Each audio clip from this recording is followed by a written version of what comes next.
వరలక్ష్మి వ్రత కథ. స్కాంద పురాణములో పరమేశ్వరుడు వరలక్ష్మి వ్రతము గురించి పార్వతీదేవికి వివరించిన వైనం ఉంది.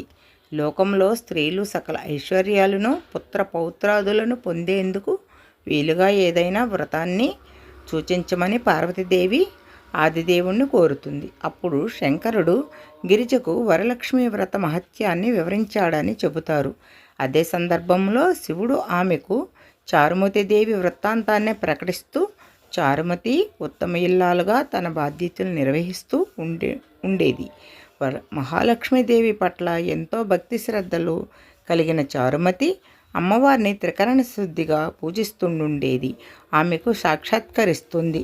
శ్రావణ శుక్ల పౌర్ణిమకు ముందు వచ్చే శుక్రవారాన్ని తనను ఆరాధిస్తే కోరిన వరాలన్నీ ఇస్తానని ఆమెకు దేవదేవి అభయమిస్తుంది.